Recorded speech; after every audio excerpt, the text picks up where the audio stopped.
Hi guys, it's Uga and welcome back to another video. Today, let's talk about the new releases that will come out on March that I'm excited about. I think this is the smallest month I have in terms of new releases. I don't have a lot that caught my eye, but I have good ones, and I have at least three pre-orders, one that in the UK only comes after it, but I have three pre-orders, and one that I'm really excited because it's one of my favorite author, or in this case, singers. But we'll see.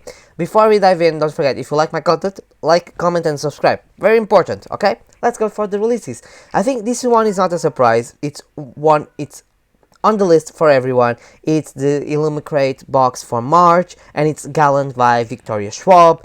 And first, the cover is stunning. Like the Waterstones edition, which I have pre-ordered, it's stunning. So Gallant is about Olivia Pryor, who is grew up on the Marison School for Girls, and all she has from her mother is her journal, which seems to unravel into madness. A letter invites Olive to come to home to Gallant.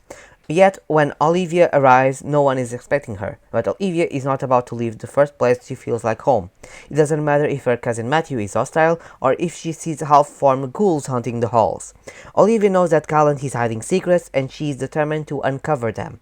When she crosses a ruined hall at just the right moment, Olivia finds herself in a place that is Gallant, but not. The manor is crumbling, the ghouls are solid, and a mysterious figure rules over all. Now Olivia sees what has unraveled generations of her family and where her father may have come from. Ooh, sounds so interesting, and I think this is a standalone, so it's not definitely a series, which I'm super excited about because I don't need more series, but this sounds awesome, and it comes out on March 1st. I'll put timestamps on the description so it's easier. The next one is The Lost Dreamer by Liz Huerta, and it's a YA fantasy inspired by the ancient Mesoamerican. This gripping debut introduces to a lineage of seers, the family resistant the shifting patriarchal state they will see destroy them. Perfect for fans of Tori Adiyami and Sabata Tahir. So, we have two main characters. Indeed, which is a dreamer, descends from a long line of seers, and she able to see beyond reality. She carries the rare gift of dreaming truth. When the king dies, the new king comes to an end that he wants to bring the dreamers to a permanent end. So he wants to hunt everyone. And India has two secrets that she's struggling to keep. So she has something that will be important to bring the end of her kind on, because she must have something about him that will make him an excuse to terminate the dreamers. We have Saya, which is also a seer, but not a dreamer. She's never been formally trained. She's used by her mother to passing as her own as they travel from village to village, never staying in one place for too long. So it must be like some fortune teller thing, but her mother cannot see, so she uses her daughter to, gain some money. When she's being hunted, Saya loses her necklace, and she discovers she's seeing is not only her gift, and begins to suspect that everything she knows about her life is currently constructed a lie. As she comes to disrupt the only family she ever knows, Saya will do what never been done before, go where she never been, and risk all it takes in answers. So it sounds really interesting. I don't know if the two characters will connect. I believe so, but it sounds really interesting. And the cover is just stunning. I love the cover. And I love the concept of seeing the future. Phoebe on the Charms was my favorite sister, so maybe that's the reason. Next, we have here a graphic novel, and it's like Chef's Kiss. And first, the cover is just beautiful. And it's a queer novel. So now that college is over, English graduate Ben Cook is on a job hunt looking for anything related to his passion, from reading and writing. But interview after interview, hiring committees after hiring committee, Ben soon learns getting the dream job won't be easy as he thought. Profound reading, journalist, copywriting, not enough experience. Wow, it really resonates with what we live today, because I believe I'll be the same if I go to a job interview. Like, you don't have experience enough for anything, but they never give you experience. It turns out that he doesn't have experience to be a garbage collector.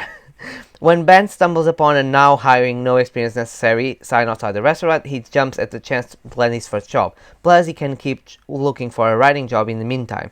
He's actually not so bad in the kitchen, but he will have to pass a series of cooking tests, so he proves he got culinary skills to stay on a full time, but it's only temporary, right? Ooh, we're gonna find love on cooking. Yay, I love when people find new passions. When Ben begins developing a crush on Liam, one of the other super dreamy chefs at the restaurant, and he starts ditching his old college friends and his old writing job plans, his career path starts to become much less clear. So we have here some changes of scenario, some change of personality, and it's a new crush. I liked it, sounds cute, and it's a graphic novel, so it's going to be very easy to read.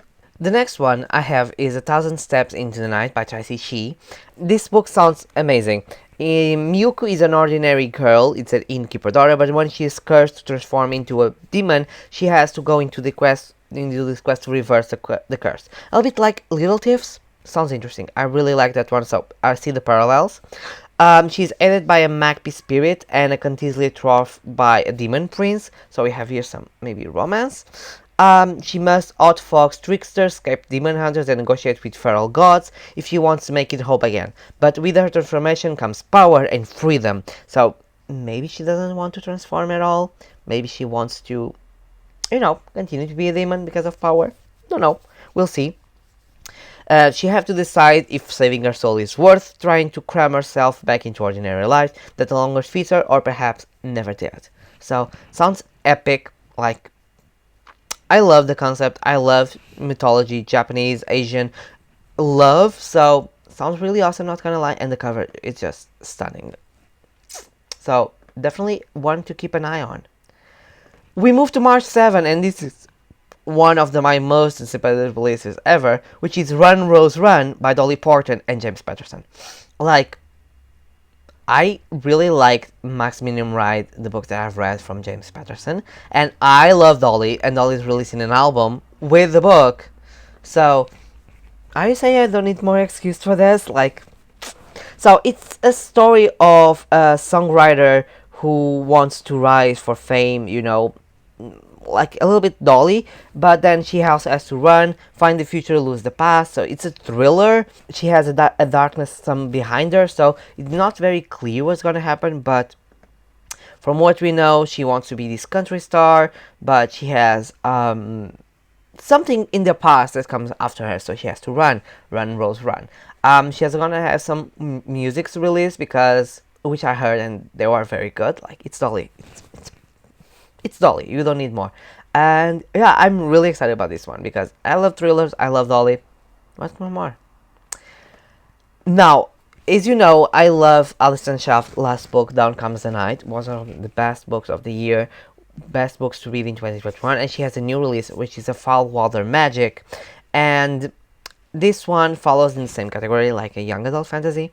So, when Margaret Welty spots the legendary Hala, the last living mystical creature, she knows the half-moon hunt will soon follow. Whoever is able to kill the Hala will earn fame and riches, and unlock an ancient magical secret.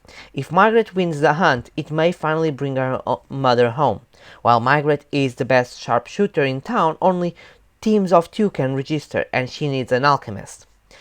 Weston Winters isn't an alchemist yet, so he has alchemy. I'm a scientist, I'm a chemist, so alchemist is perfection. Fired from every apprentice he lands, his last chance hinges on Master Welty taking him. But when Wes arrives at Welty Manor, he only finds Margaret and her bloodhound Trouble. Margaret begrudges him, allows him to stay, but one condition: he must join the hunt with her. They start to form this connection and uncover the dark magic for him to win this hunt. But they start to found this relationship. Sounds awesome. I don't need more. It has alchemy, and I love Alison Schaff's last book, so I'm really excited to read this one. I have a NetGalley arc. If I'm not in a slump, I will probably read it by now. But I'm in a slump, and I have these 2 arcs that I'm gonna prioritize this month. So yeah, that's gonna be. We come to a next book, and it's And They Lived by Stephen Salvatore, and this is from the author of Can't Take That Away. It's a fairy tale inspired YA novel. So Chase Arthur is a budding animator and hopeless romantic obsessed with Disney films. Who isn't? Like, who doesn't love Disney? And finding his true love, but he's plagued with the belief that that he's not enough for anyone. He's recovering from an eating disorder and suffers from body dysmorphia, followed by his father, and can't quite figure out his gender identity. So, first of all, I really connect with the eating disorder and body dysmorphia, so check on that. Gender identity, I don't struggle, I think, but we'll continue because so far, sounds awesome. So when he arrives in college, he meets everyone. His former best friend is going to a exclusive mentorship for if they do a short, like a short animation contest, and she must be a very good rival. So she just kick him out of the way. When Chase meets Jack Wright, a pragmatic poet who worships words and longs to experience life outside his shelter world, Chase throws everything into question for Jack, who is still discovering his sexual identity. So both are discovering sexual identity. Nice. Having grown up in a close-knit conservative family, Jack internalized a lot of homophobia from his parents and childhood friend, who unexpectedly visit campus, which tried to destroy their relationship. Chase will have to learn to love and to be enough for himself and discover truly to be alive. It sounds awesome, not gonna lie.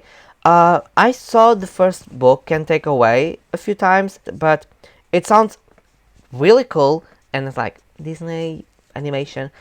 I like it. We move to another LGBT romance. There's a lot that caught my eye in this month, and it's All That's Left in the World by Eric G. Brown. When Andrew stumbles upon Jamie's house, he's injured, starved, and nothing left to lose. A deadly pathogen killed off most of the world population, including everyone both boys ever loved. And if this new world has taught them anything, is that to be scared of what others desperate people will do. So why does it seem so easy to them to trust each other? So, dystopian world? Nice. Romance? Nice. After Dunge breached their shelter, they flee south in search of civilization, but something isn't adding up about Andrew's story, and could cost them everything. And Jamie has a secret too, so they have secrets. What's gonna be the secrets? I want to know all of them. He's starting to feel something more than friendship for Andrew, adding another layer of fear and confusion to the tumult's journey.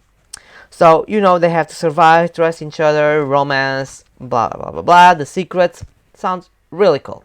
Now, this author is a bit hit or miss, but is Peter Swanson and has 9 Lives, which is his new book. The story of 9 strangers who receives a cryptic list with their names on it, and they begin to die in highly unusual circumstances. So, I really loved 8 Perfect Murders. The Kind Word Killing was really good, and I'm really excited for this one. 9 strangers receive a list with their names on the mail, nothing else, just a list of names on a single sheet of paper. Very thinking on 8 Perfect Murders. None of the 9 people know or have ever met the others on the list. They dismiss it to junk mail and a fluke until very, very bad things begin to happen to the people on the list. It starts to like, why are these connected? Like 9 lives, different towns like Maine, Massachusetts, oncology nurse to aspirate author. So we have this FBI agent Jessica Winslow who is on the list. And could there be some dark secret binding them all? Sounds awesome. Let's see how it is, because it's a little bit hit or miss with Peter Swanson, but I'm really excited about this one because the concept sounds really cool. Sounds really up my alley with 8 Perfect Murders, so I'm really excited for this one. This, I think, it's one of Roro's most anticipated releases. I don't know, I think it already came out some parts. It says here it comes out on March. I don't know, but it's Anything But Fine by Tobias Madden. And it's a contemporary young adult novel, and it's Lucas Mason knows exactly who he is and what he wants. In 6 months, he is going to be accepted in the Australian ballet school, leave his fancy private high school, and live his life as a star on the stage. At least that's the plan, until he falls down a flight of stairs and breaks his foot in a way he can never recover from. So, no more dreams of ballet. With dancing dreams dead on their feet, Lucas loses his performing arts school scholarship and transfers to a local public school, leaving behind all his ballet friends in his future stage. The only bright side is that he strikes unlikely friendships with the nicest and nerdiest girl at his school, Amina, and the gorgeous, popular, and reportedly straight school captain Jordan Takana Jones. So we'll see, like, he starts to wonder who he is without the ballet, setting up for another heartbreak, the bond between this straight school captain football and all of that, and living up when you have such a vivid dream and everything shatters.